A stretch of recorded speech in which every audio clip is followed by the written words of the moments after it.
al grano. Hoy estamos Adar Sheni 5. Adar Sheni 6. No.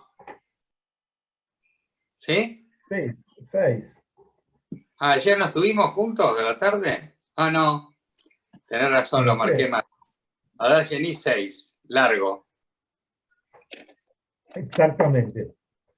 Bueno, primero trae una acotación sobre el lashon, sobre el texto de la Haftará, pero como están los sidurim, así que no lo pasamos. Y después nos trae toda una explicación muy interesante de cómo la tradición, de cómo el Alter Rebbe, Rabbi Shimon Zalman de Liadi, cómo fue componiendo o escribiendo el Tania. El Tania, que es la base del Hasidut Chabad, y que se estudia en todos lados, y que yo personalmente, no hablo en primera persona, no dejo de sorprenderme de la claridad del Alter Rebbe, de los conceptos y cómo son cada vez más, parecería, ¿no? Como que es más actuales cada vez, ¿no? Dice así: entre los ancianos de Anash se corresponde a la comunidad jasídica, Anshei Shlomeinu, hay una tradición de que el Tania es una recopilación de consejos que el Alter Rebbe respondió a los Hasidim en Yehidut, o sea, en audiencias, que dio entre los años 5540 a 5550, o sea, 1780 1790. En el año 5552, 1792, comenzó a ordenar el Tania en su forma actual.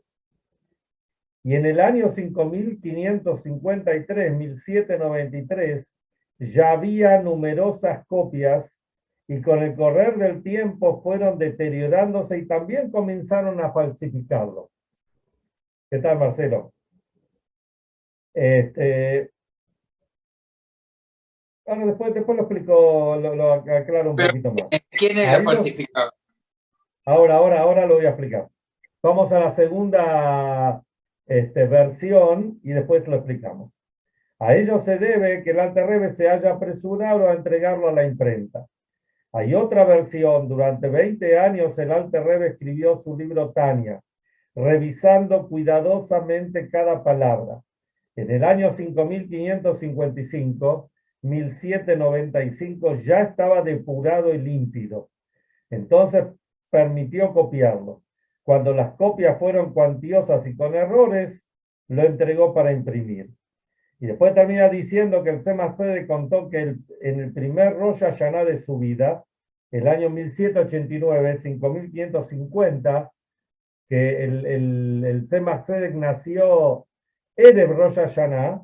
Entonces, cuando llegó Rosh Hashanah, el Alter Rebbe pronunció el Mahamar Mashviim Otot Tzadik, que de hecho son los 3 primeros capítulos del Tania, que así es como comienza el Tania. Bueno, hay que entender que en aquella época, si bien ya había imprentas, muchas imprentas no permitían, había censura para los libros hebreos, no permitían imprimirlos. Eso por un lado. Entonces, como la gente, cuando el Alter Rebbe los entregaba, los fascículos, digamos, no había mimeógrafo, no había, bueno, fotocopiadora o algo parecido. Entonces la gente los copiaba. ¿Qué tal, José? La gente copiaba los fascículos del Tania que iban saliendo, los copiaba a mano.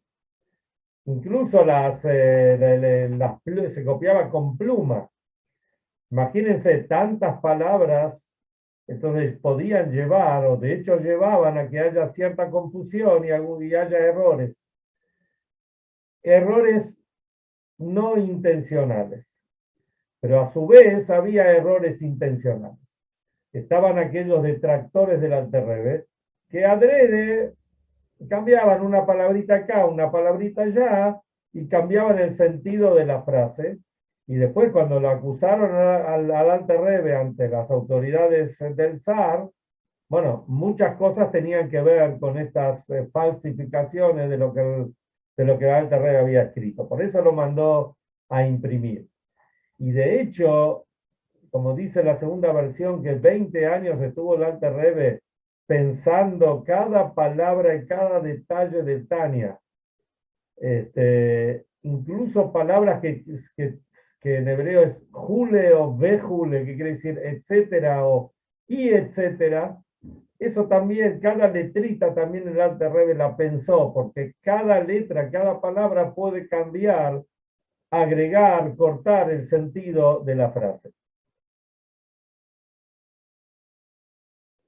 Vamos a continuar con el tema que empezamos ayer, que estamos en Pashat Zahor, la Parshá de recordar lo que que todos los días tenemos que recordar lo que nos hizo Amalek cuando salimos de la tierra de Egipto.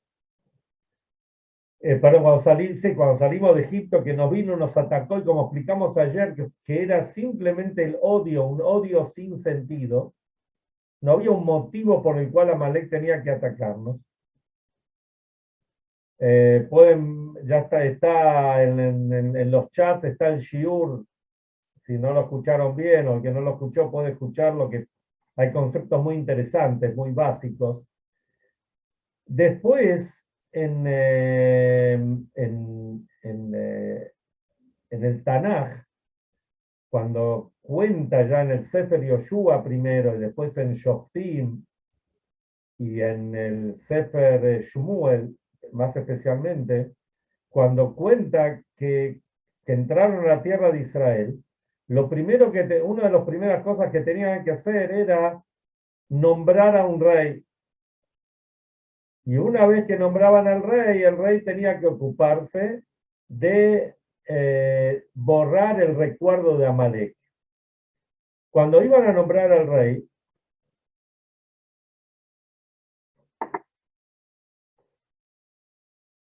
bueno, a ver, Marcelo, ahí presentarlo en sociedad.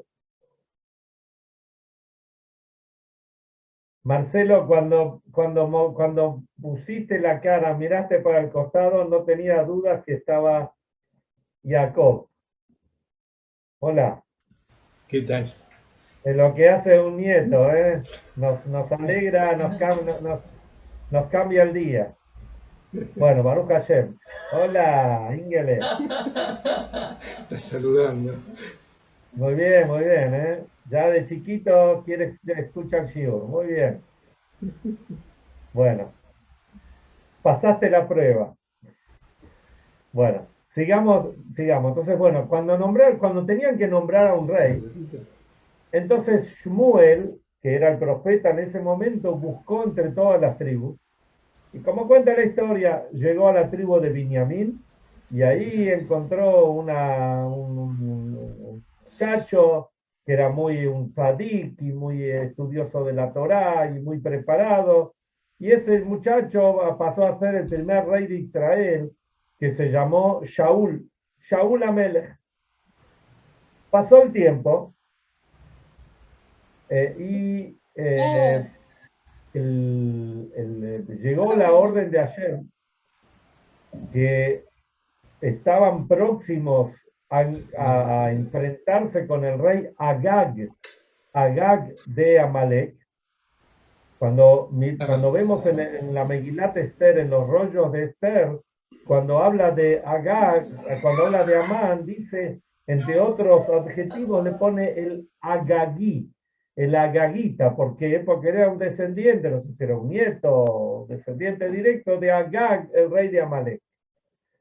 Viene la orden de Hashem, y la orden de Hashem es clara. Hay que aniquilar, hay que destruir a todo Amalek. Amalek con todo lo que hay, con los animales, con todo. Y así fue que se hizo la guerra. Shaul venció a Amalek, pero a Agag no lo mató. Y a los animalitos, a las ovejitas, a los carneros, tampoco los mató. Entonces, Shmuel, cuando se entera de esto por orden divina, le pregunta, le viene a lo de Shaul y le dice: Shaul, escucho ruidos de animales. que los animales están, ¿cómo se dice? Balando, ¿no? Hacen las ovejitas. Entonces, entonces Shaul le dice, sí, son las ovejitas de los amalequitas. Entonces Shmuel le dice, pero escúchame, ¿no te dije que tenías que matar a todos los animales también? Entonces el Shaul le dice, no, es verdad, pero yo pensé algo mejor. ¿Por qué tengo que matarlos? Las voy a traer a las ovejitas y las vamos a traer como ofrendas para Hashem. En vez de matarlas y que no quede nada de ellos, vamos a hacer algo positivo. Que quede, que estos van a ser korbanot para agradecer a Hashem. Entonces viene Shmuel y le dice, ¿y qué pasó con Agag, el rey de los amalequitas? ¿Lo mataste? No, no lo maté. Porque quiero matarlo acá delante de todo el pueblo para que todos vean. Entonces Shmuel se enojó mucho, lo trajeron a Agag y ahí delante de todo Shmuel le clavó la espada. Y a Shaul le dice, como no escuchaste la voz de Hashem, por eso el reinado va a pasar, sin entrar en el layón, en todos los detalles, para que no se haga demasiado largo, el reinado va a pasar a David, que David era el yerno de Shaul. ¿Se acuerdan la historia de David y Goliat? La famosa historia. Shaul dijo que aquel que va a matar a Goliat, él le va a dar a su hija. Y como David lo mató a Goliat, entonces le correspondió casarse con la hija de Shaul que se llamaba Mijal. Todas las chicas, hay tantas chicas que se llaman Mijal, el nombre viene de la hija de Shaul, la esposa de David Amelech.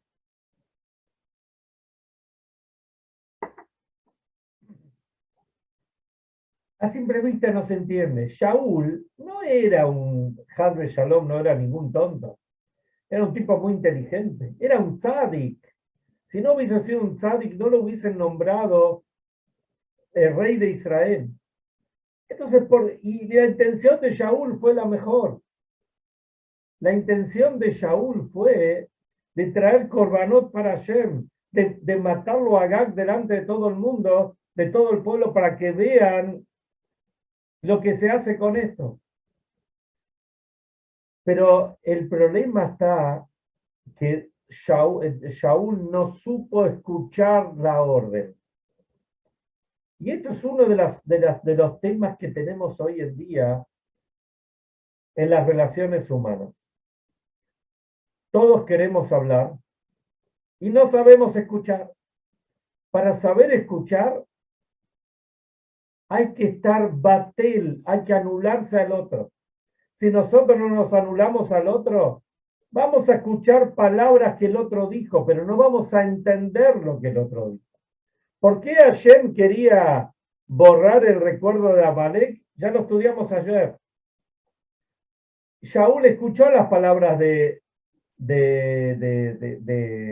Shmuel, pero no prestó atención, no se anuló totalmente.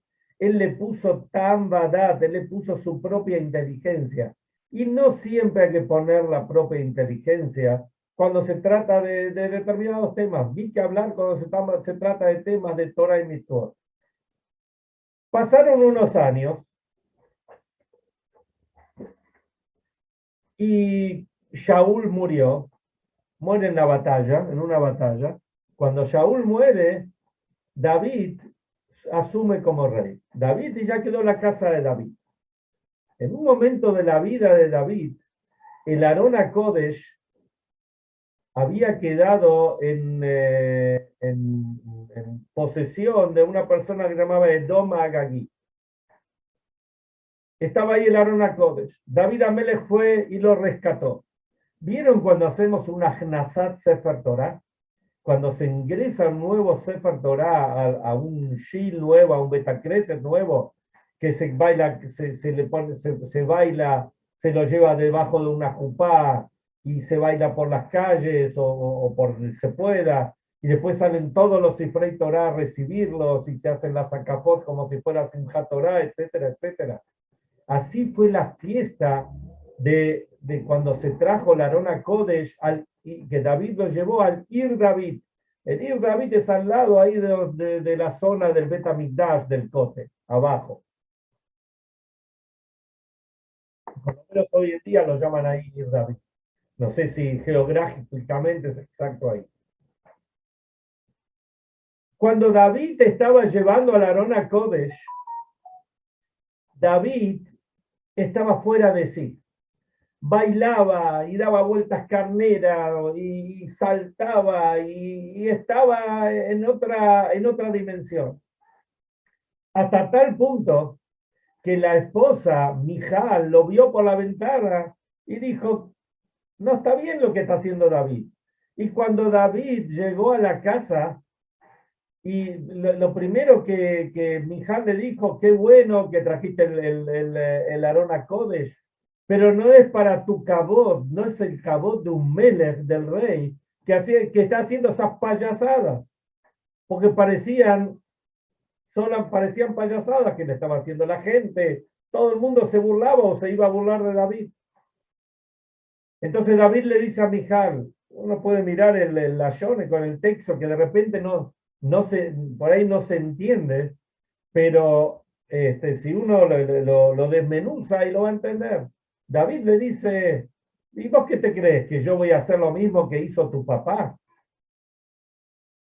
¿Vieron? Estamos en la cena, estamos en casa, entonces nos levantamos de la cena, viene nuestra esposa y nos dice, che, podías haber levantado el plato, por lo menos hubiese levantado de la mesa.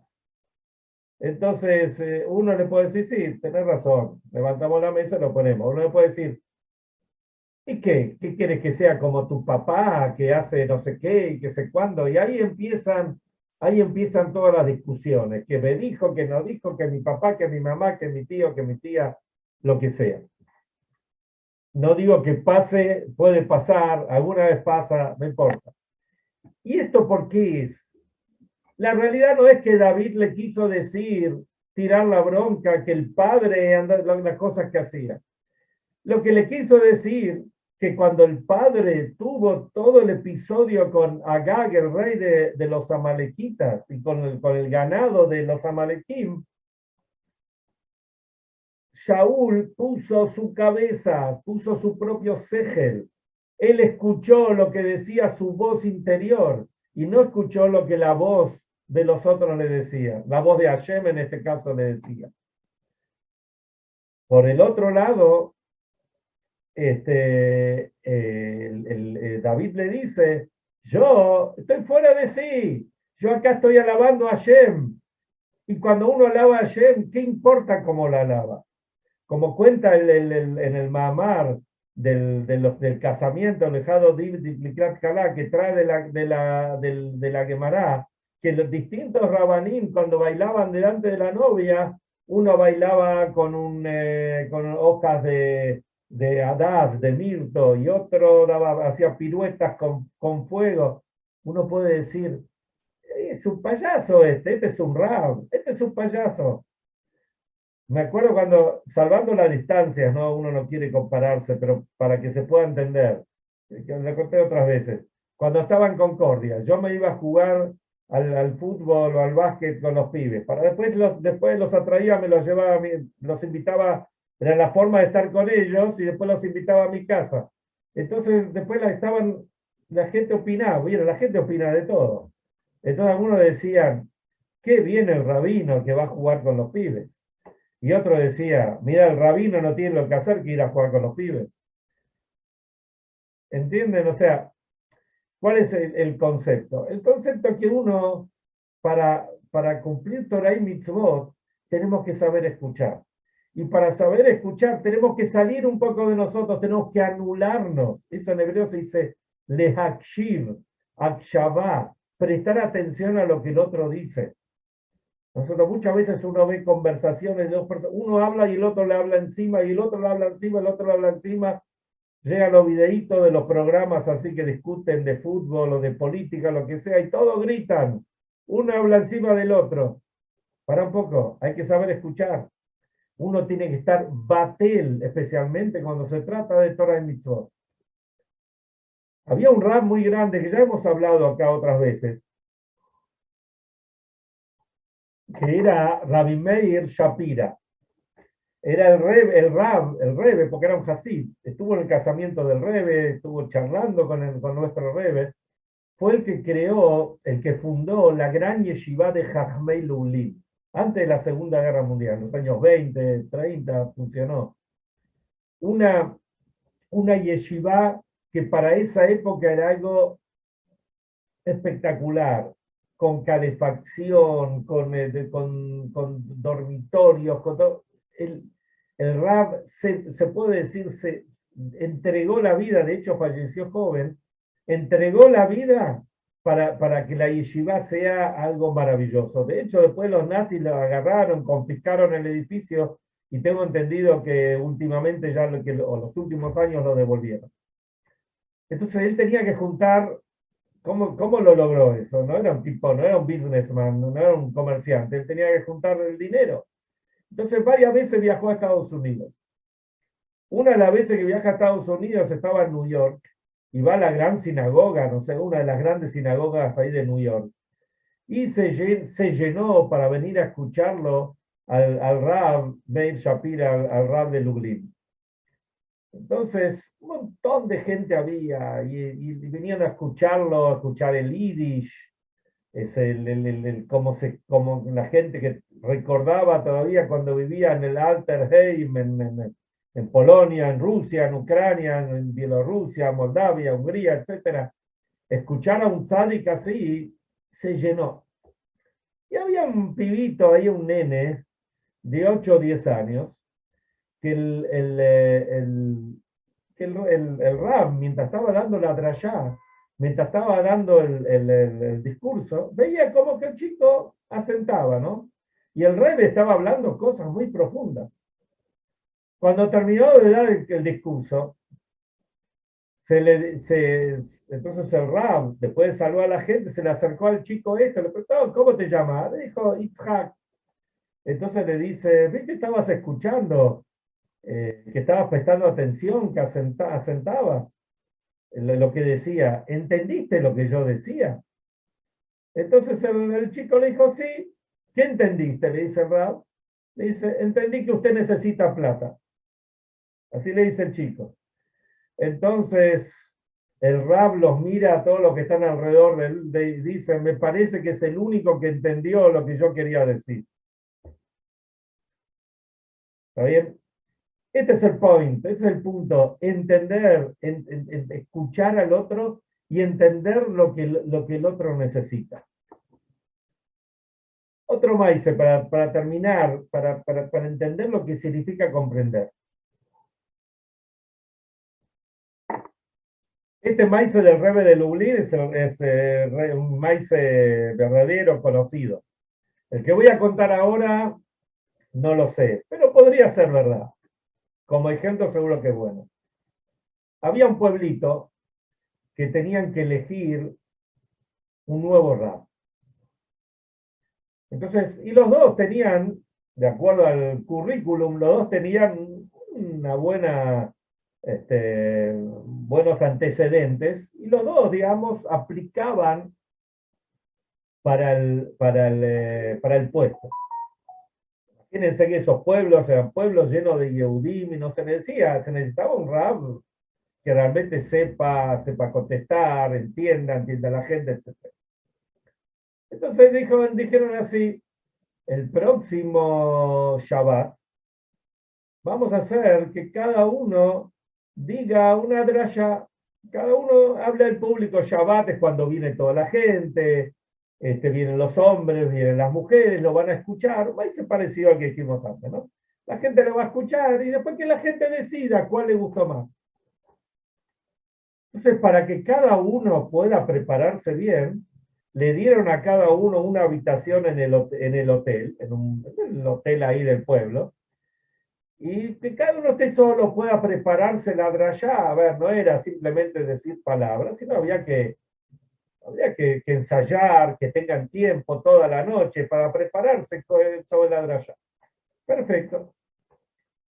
Cada uno entra a su habitación, era una habitación al lado de la otra, y uno de los dos rabanim tenía el tema preparado y empieza a pensar, a ver cómo lo va a decir, qué decir primero, qué decir después.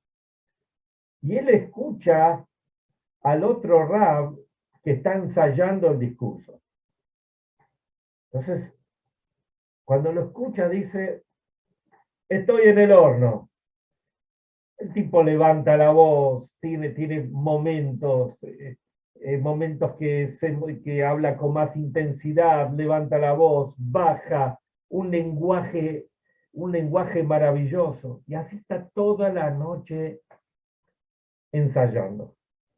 El otro que estaba del otro lado dice así, voy a tratar de yo ser el primero. Escuchó lo que habló el otro, como el otro lo repitió muchas veces, este también era un tipo inteligente, escuchó palabra por palabra, cuándo hacía los altos, cuándo hacía los bajos, cuándo ponía énfasis.